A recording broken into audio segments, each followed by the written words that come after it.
Hi, thank you so much for joining me live. Today we'll be chatting about networking, mentorship, and vulnerability with Kim Macharia for Wellness Wednesdays for Leadership in STEM. Kim serves as the executive director of the Space Prize Foundation, a nonprofit dedicated to empowering young gender minorities to participate in the growing space economy. She began her career managing community relations for startups and working on a range of projects, including space situational awareness and private spaceflight. She has had the privilege of representing these companies at international events, including the UN World Space Forum. Throughout her career, she has made a concerted effort to advocate for marginalized communities and create pathways for non-traditional actors to engage in the growing space economy. She is passionate about diversifying and democratizing the space industry. Kim advocates for the development of the space economy through her role as the chair of the Space Frontier Foundation. Since taking on the position, she's launched ambitious initiatives centered around climate change, diversity, and inclusion in STEM. And with that, I'll be adding her on.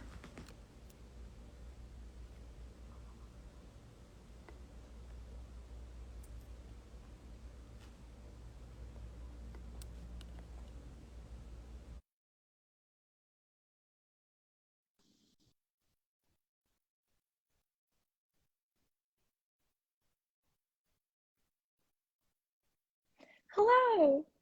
Hello there. Thank you so much for joining me. Can you hear me all right? Yeah, I can. How are you doing? I'm doing great. I just wanted to introduce myself to anyone tuning in from your side. Hello, I'm Ricky. I'm a aerospace engineering major at Georgia Tech and an international student from Singapore. It's my most sincere belief that for gender minorities to really thrive in this industry, instead of simply surviving, we have to take care of ourselves holistically and our well-being holistically. And so I'm so excited to have you on to talk about three really core things that have helped you um, thrive as a leader in the space industry. And if it's all right with you, I'd love to jump in.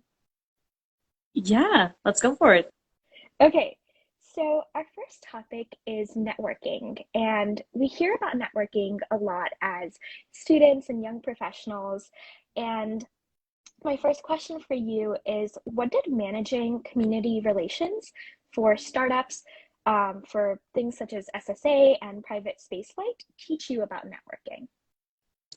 Well, I mean, even before I had those jobs, it took a lot of networking to get the opportunity to have those positions. I actually got my first job in the space industry after I was volunteering at a space conference. I knew basically no one in space at the time, and I had just graduated with a philosophy degree and wasn't really sure where I fit in the industry. So I went to a space conference called New Space, and I was holding a door open when I met my first boss, and we had a coffee date the next day, and next thing I know, he had created an internship position just for me, and I moved to New York 3 weeks later to begin my job. And I was first just interning, and then I moved on to become a community manager.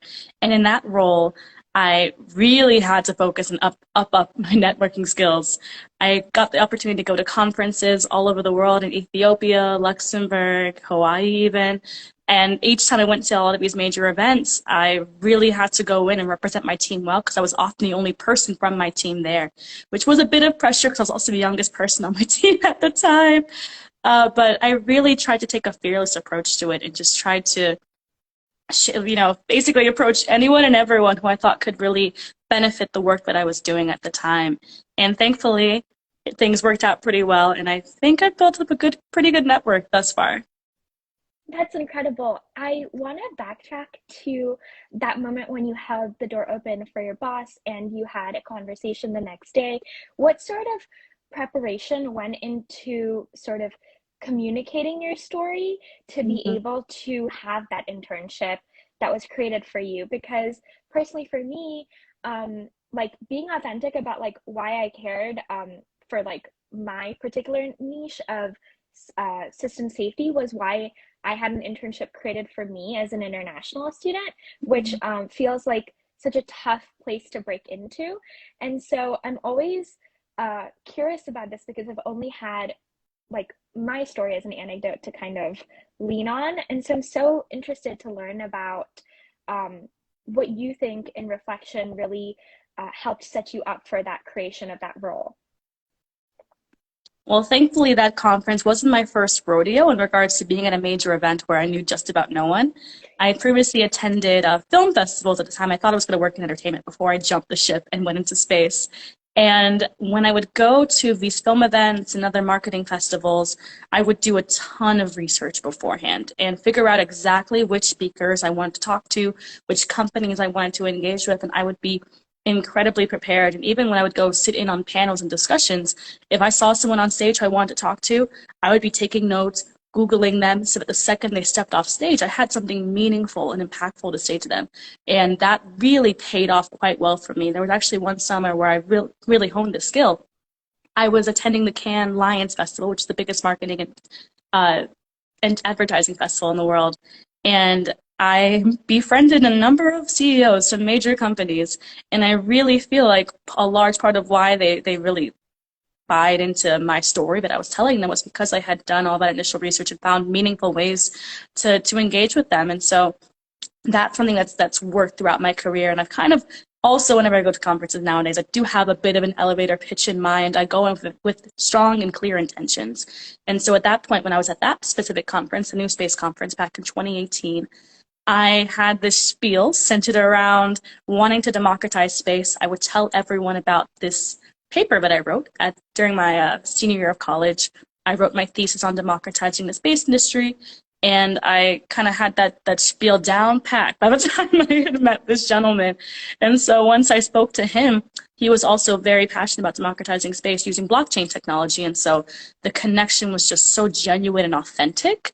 I think that's a large part of why he was so compelled to create this opportunity for me. I love that. And I feel like, again, a lot of people urge people to network, but I haven't heard someone talk about it kind of with that same like passion and enthusiasm as I think I've conveyed to my friends, because the only way that I was able to do really anything was to do that research and to um, get to know everyone who is like a major player or major stakeholder in what I was trying to do. And I see that energy in how you're kind of describing it. And I hope that anyone listening now or later picks up on that energy, because I think that's like that enthusiasm. Sometimes it can go like either way, where someone's either really excited by it or it's incredibly draining and daunting. And going to a technical university, I think a lot of the energy sometimes like goes towards something where people do feel like really daunted by making that personal human connection. And I think that I get a lot of questions from students on my little question boxes about it being daunting and how to navigate it. And I think it's like channeling your energy into thinking that it is supposed to feel exciting and you're supposed to like form a connection and get to know someone. And again, it's not, it's, I guess it's like a muscle that's slowly built up. Yes, But thank you for sharing 100%. that energy. Yeah.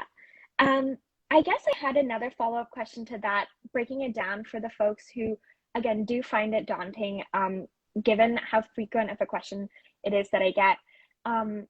What are some sorts of like steps to break down the bigger questions we have when we think of a task as being daunting?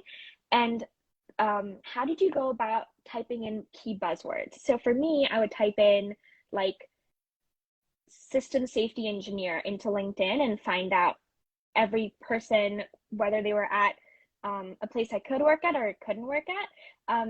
But a lot of my listeners or the people who follow me are interested in space. So I'm curious about the sorts of questions you typed in coming from your unique sort of educational background. Yeah, I was really looking for folks who were doing communications work. I knew I wanted to help tell the narrative of the space story in a really creative and compelling way. because that's where I saw the biggest gap, and I still see that gap today.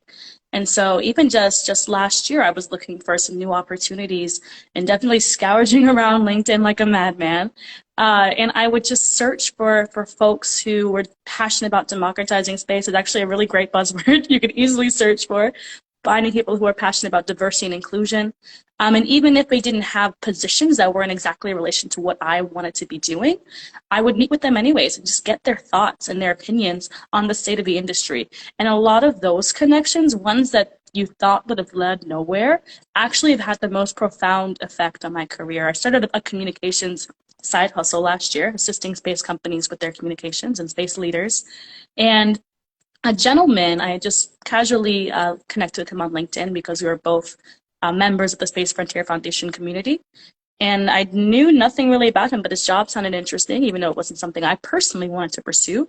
And I had a meeting with him. I told him about my own personal ambitions, very frankly, and he helped me land my first 2 clients. I never would have expected that from that simple conversation with this person.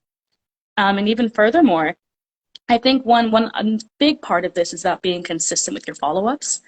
The whole reason I'm currently the chair of the Space Frontier Foundation, the chair of the board of directors.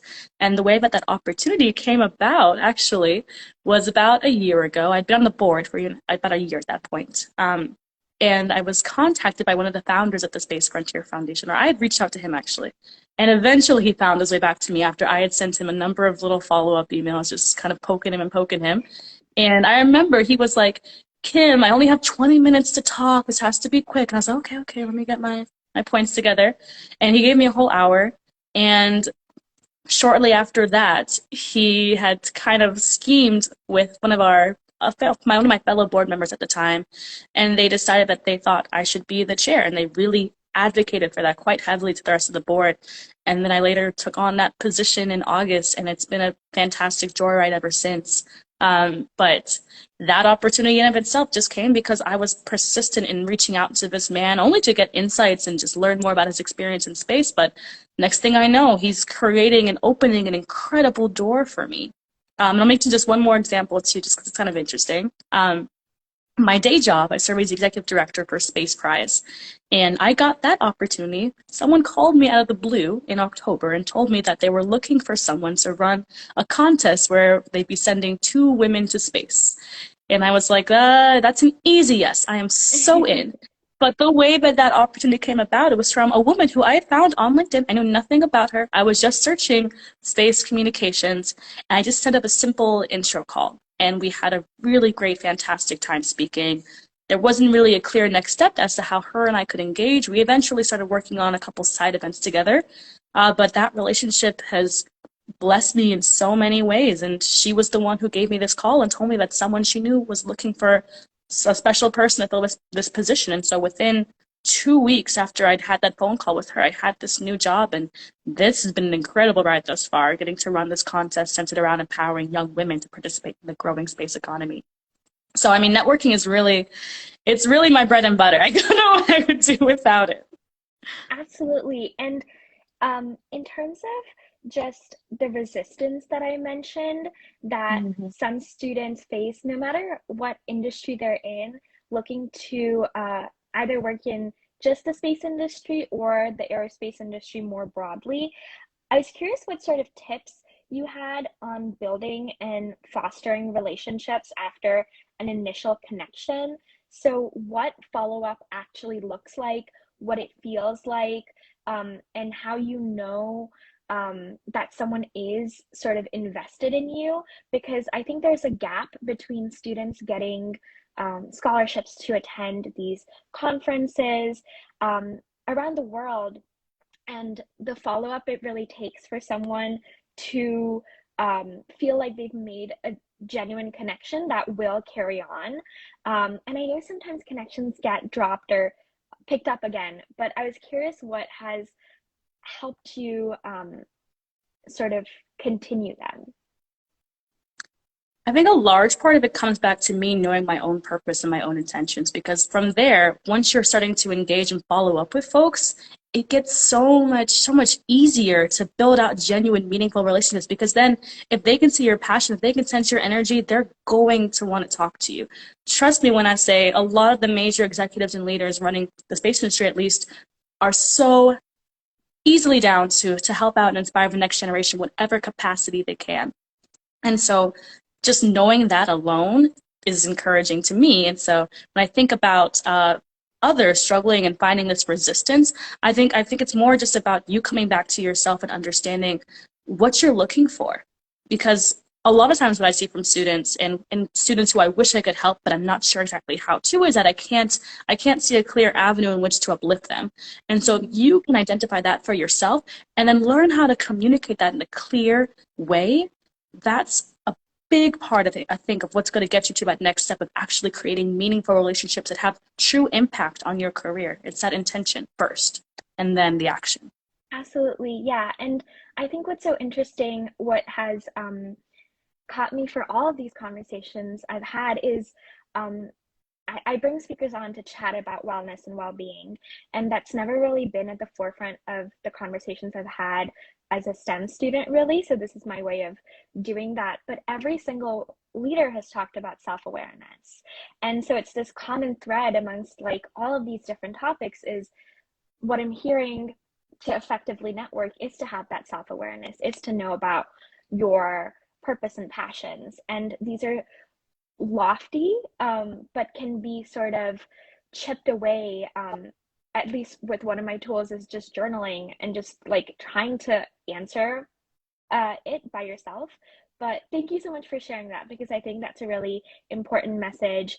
Again, for anyone listening now or later tuning in. So my last question, sort of in this topic, is um, how have you been able to transition some of your mentors to sponsors who've been sort of there to, name drop you or to uplift you in sort of an extended way compared to just the mentor? I think my way of doing that has been trying to find genuine ways to offer real value to my mentors. If I When I have meetings and conversations with people who have brought me such invaluable insights throughout my career, I tell them all my problems and my issues and get help from them. But I also genuinely ask about what's going on in their lives. How are their companies going? How's their workflow right now? Are they looking for extra team members? Different things like that. And I found that some of the mentors who've helped me the most have been the ones who I've given them a little something too. And I think sometimes students can feel like they don't have that much to offer, but it's truly the opposite. Some of the best assistance I've gotten in a multitude of ways have come from students who, were just in their sophomore, junior year of college. And so I think figuring out what you have to offer is a big part of transitioning those relationships, because then your mentor is naturally inclined to want to take things to the next level with you and really have that kind of meaningful impact on you. Absolutely, yeah. And I think that was exactly what I was getting at, or the advice that I've given others.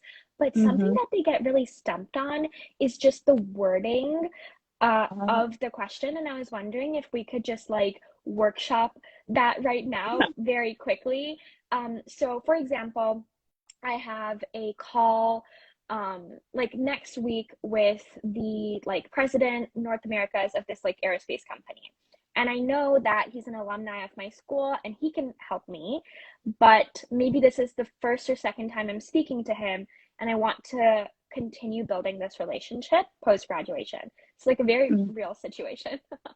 um, and so how would I, for example, like open the conversation to lead it to a question of like how he is and like if I can help him in any way as sort of like something that's not an afterthought but like a main component of this conversation. So like for example, I'll say like, hello, thank you for making the time to talk to me. And then what? I mean, I would just outright ask them what their company's goals are for the next year, for the next quarter, even. Just having Once you start to better understand what a company's objectives are, that kind of starts to naturally answer itself. But also doing research beforehand will help you to better ask the questions that will trigger those kinds of responses. So if this is a major company, you're talking to the president who has oversight over everything that's happening within that organization, I'm sure that a simple Google search will help you to understand things that a company has been struggling with over the past year and things that a company is trying to achieve over the next year. And so drawing your questions from there and coming in, all prepared, I think that's going to be majorly beneficial. And furthermore, when it comes to doing your research, when you're talking to folks who have those kinds of positions, kind of coming in knowing exactly who you'd want to be connected to at their company is also invaluable.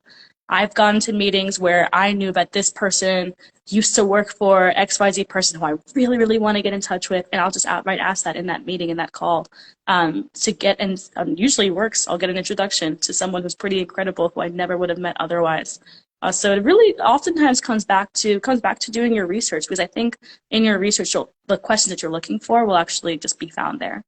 I love that. And something interesting that I've been thinking a lot about is just to feel inspired through the questions asked on podcasts, because sometimes just the way that they start and introduce themselves, like some of the first questions that they like start off with comes from the research. So the one that I've been binging is Stanford Graduate Business School's View from the Top.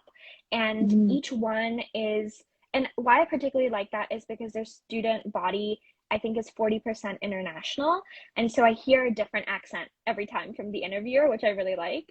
Oh, it's so cool. So the first two questions, I think, that they ask this CEO is, I think, is always like a great way to set up a follow-up of like, I saw this in the news, or I read this somewhere. I was wondering if like I could help with it, or if like any of your affiliations could help with it, or I know a team on campus. I was wondering if we could assist you in any way. Even if it's like small, I feel like it can, and if they say like, oh, maybe I'll follow up with you on that, it can spark something and they'll like mentally note it down. And I think it definitely, it's just useful in making it feel like a two-way connection instead of just something where you're taking. Absolutely. And also, I mean, right now, workforce development is one of the biggest issues just across the country, And as a student, you definitely have direct ties into this conversation, And from there, I think that's a really great entry point too, in order to figure out how you can help out whoever you're speaking with, regardless of what their position is at a company. People are always looking for additional talent and looking for unique ways in which to draw that talent in. And I found some of the best insight that I've gotten in regards to how to attract and retain new diverse talent comes from students who are the talent that you're actually seeking. And they know where to find others like them. They know where to find those like-minded souls who these companies want to bring in. And so that's one big, easy way that will almost always benefit a high-level individual that you're speaking with. Absolutely. And so I think this is a great transition into our second topic, which was mentorship. And my question here is, what are the different types of mentors you have for the different areas of your life? So it might be different aspects of work. So maybe like having a mentor, and I'm not someone in communications, but someone who's like helping you with like media and marketing versus like community building versus business development, things like just like different pockets. I feel like there might be like different people you sort of lean on for those different things. Absolutely. But I'm curious, like sometimes when we're looking for mentors, we think that we only need like one or two. But what I've come to learn is that we actually need a whole variety in so many different aspects. And so I was curious what sort of buckets you have mentors in. Yeah, I definitely feel like I have a tribe of mentors, and I'm so grateful for them because every couple of months I get to put one to use in a really great, meaningful way. And I've collected them through a variety of ways. Some people have come in through my job. Some people have come in from me just stalking them on LinkedIn or meeting them at a conference or things like that. But I found, and I really noticed the value of having a range of mentors right now through my role at the Space Frontier Foundation, because I manage a lot of different kinds of projects. I do work centered around political advocacy, climate change, diversity and inclusion, workforce development. We even run conferences internationally. So there's a lot of different stuff that we have going on. And I do not claim to be the best at any of them.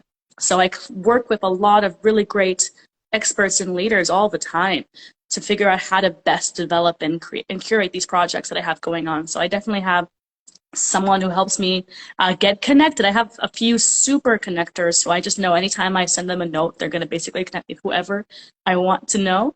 I have folks who help me better become more well versed on the status and progress being made in the space economy at large. I've been getting some cool opportunities to do some TV interviews recently. And although I really do feel like I know my stuff, I always love to check in with my mentors and get extra insights and extra feedback from them to ensure that I'm delivering the best and truest content I can. So I definitely highly encourage tapping into multiple sources of mentorship, because you're going to need it, regardless of whether or not you have a position like mine. We all have different skill sets that we need to curate and develop and enhance. And so leaning on mentors to do that is vital, I think, in order to get your career to progress at a pace that really makes you proud. Absolutely. And I think this loops back in a way to that self-awareness piece, is understanding your strengths and weaknesses, as well as understanding what your mentor's strengths are, so that you can sort of match a weakness in one of your areas with one of their strengths to be able to like learn and grow. And I've been reading research on how much we can really address our weaknesses, and how we end up just like sort of like bandaging it with like these relationships. And I think that's really interesting, because if we do end up using like proxies or band-aids with like other people, whether we're building a team or we're relying on mentors, that really makes me think of like how truly important self-awareness is then, to know what those weaknesses are, so that we don't have to keep learning those lessons over and over again where we keep stumbling. 100%. I mean, I think a large part of what I do when I have my sessions with my mentors is be very, very frank with them about what I'm going through, because by being honest about whatever I'm experiencing, that enables them to be able to provide the best advice and best insights to assist me with whatever problem I'm going through at the moment. Absolutely. And I love how you talked about, or just used the word honesty, because our next topic is vulnerability.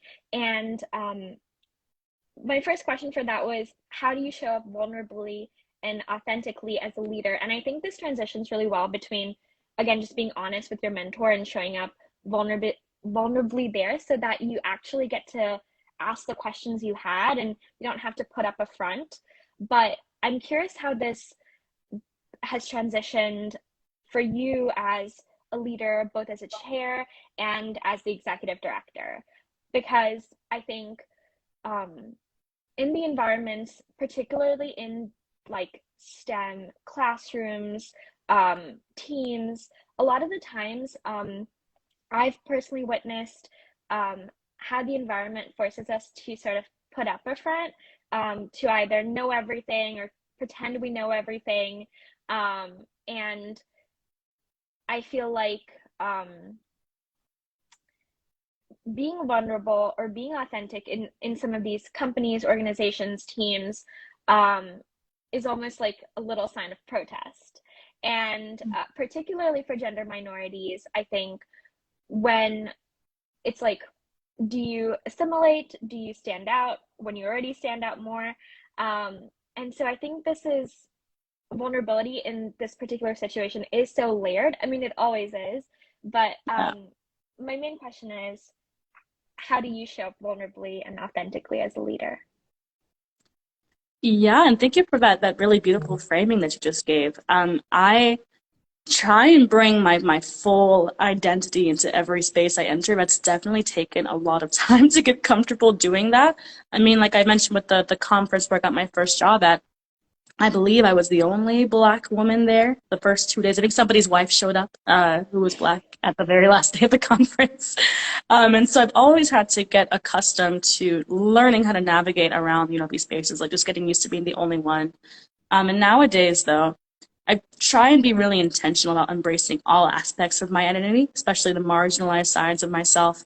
I find a lot of the skill sets and attributes that make me a great leader come from things that I've learned from these isolated communities. So for instance, I feel like I have fully embraced the fact that I am a Black woman and I show up as a Black woman in every space that I enter And by that, I mean I leverage all the stuff that I've gained, all the insights and wisdom that I've gained from the African American community, and I can get into the workplace. I think some of the greatest organizers and activists have come from the Black community, and I definitely, that's when I'm not doing space stuff, I am very active, like in the activist community here in New York City.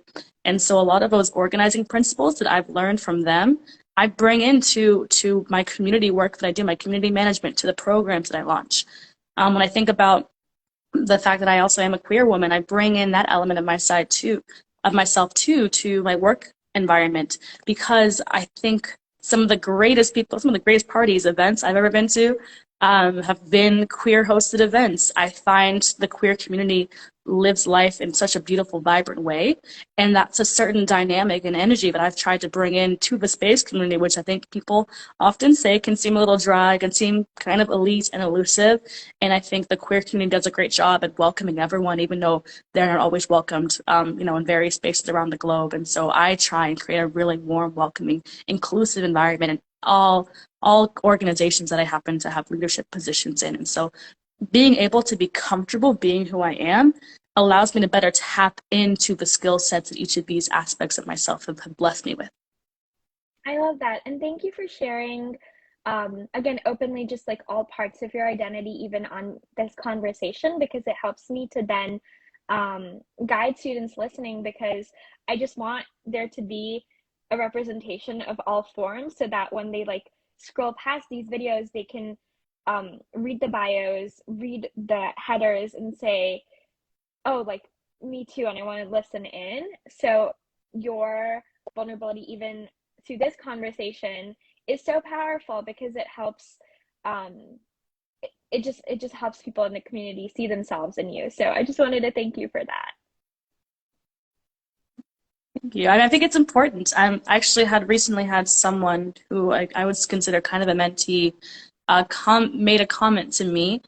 I don't know how I threw it into the conversation. Maybe I mentioned going to a drag show or something. And she had told me about her own personal experience in regards to her own sexuality.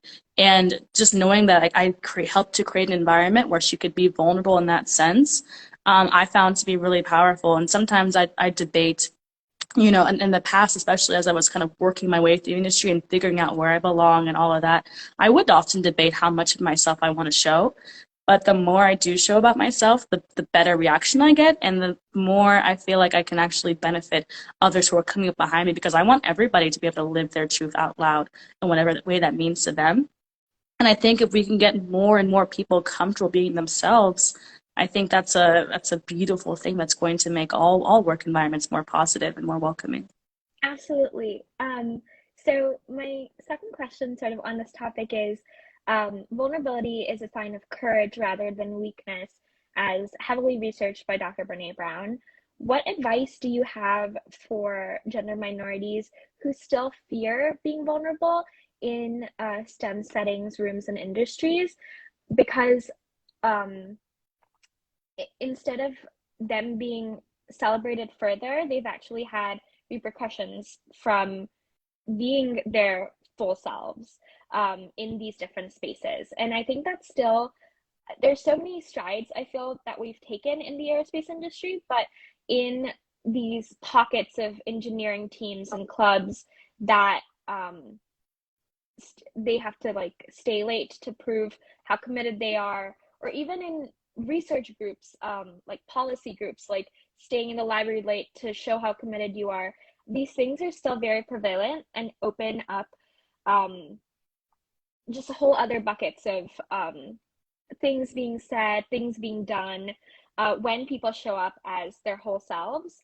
And so I was curious if you had any either words of encouragement or just perspective as a mentor yourself for the sophomore or the junior who's in the middle, in the sandwich of their collegiate years. I think more often than not, if you really search around an organization, you'll find at least a couple of folks who can be your kind of safe place and place of refuge. I think that's incredibly important to seek out when you do feel isolated in that way, because I do have a number of friends who've been at organizations where they absolutely thought they could not bring their full selves to work, or else they would really risk their livelihood. which is quite unfortunate. So one thing I do, I mean, I've always intentionally sought out groups, communities where I can really fully be myself. And I think by getting practice in communities and spaces where I'm still engaging with folks who come from my industry, who work in my industry, but I get to do it in a way where my guard is down. I think doing that more often gets you more comfortable so that when you are actually in a boardroom, in a place where you are the minority, you're more comfortable and you're more accustomed to speaking out. That's actually, I almost went to a women's college. I applied to, I think 80% of the schools I applied to when I went to undergrad, they were all women's colleges. And I wrote a paper in my senior year of high school about the value of women's colleges. And a majority of congresswomen, actually, I'm not sure if it still stands right now. This is like 5 years ago. Oh, how long ago was I in high school? Gosh, 9 years ago. But when I had written that paper, I did some research, and a majority of women leaders in Congress even came from women's colleges, even though women's colleges are like less than 10%, maybe 8% or so of schools out there. And so what they found is that these women who they've gotten the chance to feel empowered in this comfortable, a more intimate community where they get to be surrounded by folks who look like them, it's had a profound effect on how they end up carrying themselves as leaders when they migrate to environments where they quickly become the minority. And so it feels semi counterintuitive that by being with people who are like you get more comfortable being yourself around others.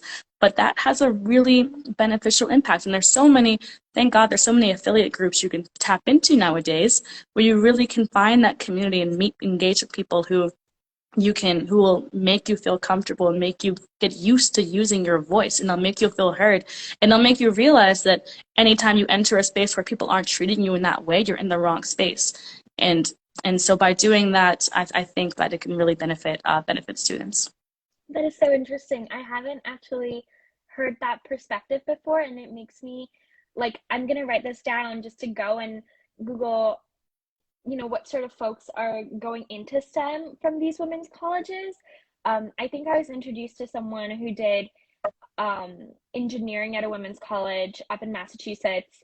But it's really crazy because the way that her, like, she needs fewer affirmations because her affirmations were built up from her positive experience. And so this is really interesting because it personally teaches me about a third way where you don't have to leave the situation and you don't have to endure the situation. You just have a better, safer, more inclusive space. So thank you for sharing that on here because I don't think anyone actually has ever brought that up, and that is incredibly valuable. So I had some questions to wrap up that are meant to be more of like a rapid fire situation, but please feel free to take your time if you need time for any of these. Okay. So my first question is, what does success in STEM and in the space industry mean to you?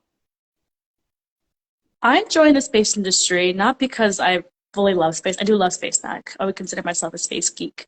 But I joined the space industry because I wrote a script my senior year or the summer before my senior year of college. I had a screenwriting fellowship for a couple of years.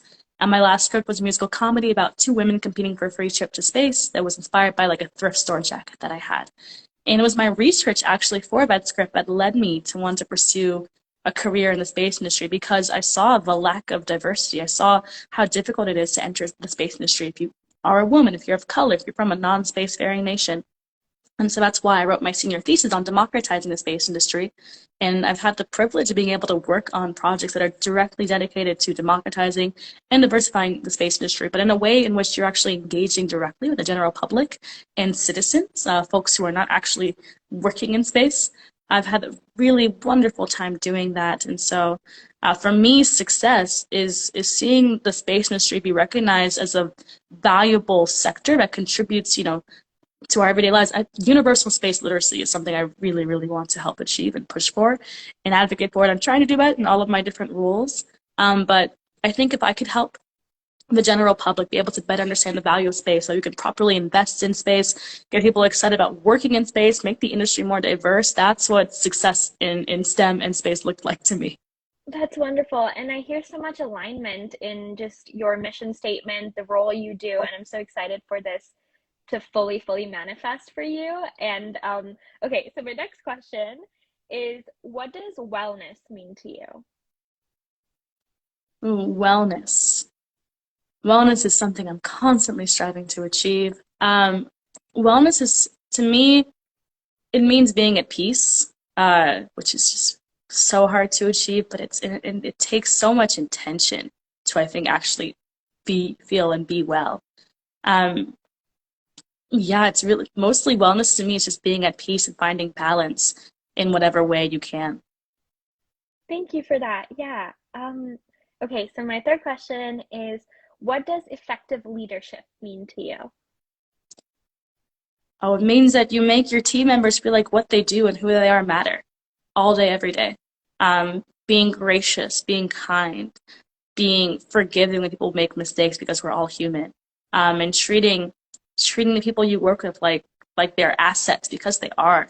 Um, Sometimes people can feel like they're so scared to lose a job because they they feel like they need this job so bad. But you always have to remember that whenever you're in a position where someone is paying you, they're doing that because they need you. They need you and they value your skills. And so I think sometimes people that can go over people's heads sometimes. But true leadership, I think, is just making people feel valued. Because at that point, they'll produce the work. But if you hire the right people, they will they will produce what you're looking for. That is so brilliant. Yeah, and it makes me think of this it was a podcast where Oprah was on talking about how every single person she's ever spoken to has always asked one thing at the end, and that was that okay? So her thesis is that all of us at the end of the day just want to be validated and seen. And so that's exactly what you said, and I think that's so incredibly important. So thank you so much. Okay, so my next question is, can you tell me about your morning and or night routine and what helps you bounce back when you fall off track? Mm. My morning routine usually is me going to the gym, going to get a good workout in for an hour. Ideally, if I still have time, doing some yoga to kind of center myself for the day, and then kind of going from there. I do like, especially in the summertime, sitting outside and reading a nice book as well to start the day. In the evening, though, I'm preparing for the next day, honestly. I create a little to-do list of what I'm going to get done for tomorrow, just so I start the day off with an intention set. And it makes me feel less overwhelmed, I found, Mhm. about how my next day is going to go. Because I feel like sometimes once the day started, you just feel like you're us running, just trying to keep up with things and make it to the end of the day. But I feel like most of us do have a few minutes of time at rest before we dive off to sleep, where we can take that time to really reflect on what we want to do tomorrow and how we want to push our lives forward. And I do that in all of this. I think about my next day in all aspects of not just my what I have to do for work, but what do I want to do to push forward a personal project? What do I want to do to enhance my wellness? Whether that be maybe I want to make sure I have time to do a face mask tomorrow, or maybe I want to go get a massage, or just have time to go on an afternoon stroll after lunch. Being really intentional about what I want my future to look like. That's what my evenings look like. And when I fall apart, when I need to bounce back, I community. It's my community that I think has kept me sane through my darkest moments. Um, I don't know what I would do without like my family, my friends, the folks who I've made family of in New York City. I came here not knowing anyone. And thankfully I have a little set of folks of all ages, of all backgrounds who I can fall on when I do have hard times. And so kind of going back to that vulnerability aspect of things, having people who I feel like I can just be my true full self, even the parts of me that just I can't bring to work all the time, not because I'm scared to, just because professionalism. Having people around you for those situations, it's invaluable. That's so wonderful. And thank you for all of your responses and just the intentionality behind just, again, every response. All of it is just so quotable. And I hope that anyone listening now or later gets to sort of listen to it slowly, process it, write it down, just digest all the valuable pieces of information that you shared. And I was curious if there's anything else from any of the topics that you wanted to share or elaborate on, or anything missing that you just wanted to add in. Yeah, I mean, I think I'll just kind of harken back to the networking conversation just a bit, just because I found that networking has just been invaluable for my entire career. I truly don't think I would have anything I have right now if it wasn't for my willingness to engage with people. Um, and I think a large part too of like why I've been able to network so well is of because of me knowing who I am as a person. And I just really want to encourage like everyone who happens to be listening, to really take time every few months even to really sit and evaluate who you are, what you're doing, if you like what you're doing, if you like who you are, if there are things that you want to change. So whenever you enter into spaces where incredible doors could be open for you, you're ready for that. Opportunity comes when you least expect it, truly. And I hope that everyone's ready for all the incredible opportunities that are going to come into their lives. And I hope you guys are always taking time for yourselves to enhance your abilities to enhance and grow, expand in self-love too, so that you can live the life of your dreams. That's my biggest hope. Networking is just a tool. Mentorship is a tool. Vulnerability is an asset. And by leveraging all three of those things, I feel like the sky's the limit for anyone. That's so wonderful. And that's such a great note to end on. How can the audience members best reach you, follow you, or continue to learn from you? Yeah, you guys can find me at galactic_Kim everywhere. You can find my nonprofit Space Prize at spaceprize.org. We are going to be opening up a global competition in June where we'll be giving away $250,000 worth of astronaut experiences to high school girls around the world. Literally anyone, anywhere in the world can apply. And also for the Space Frontier Foundation, you can go to spacefrontier.org and find us there. And we are always looking for students to volunteer and join us in revolutionizing the space industry. I find that organization to be very warm, inclusive, and it's truly changed my life. And so I hope that through my role and through the opportunities that my team is working to create, we can really change and open up some great doors for students who want to figure out ways in which to engage in the space industry. So that's all I'm plugging. Thank you so much for having me. This was such a lovely conversation, truly. I'm so glad. And this will be posted shortly after and it can be shared. I'm so grateful for your time. And again, you were on my list of like dream guests to host. So thank you so much for your story, everything that you shared. And it just, through all the people who filtered in through this live and will continue to listen, it genuinely makes such an impact. So again, thank you so, so much. Awesome. Thank you. Bye. Bye.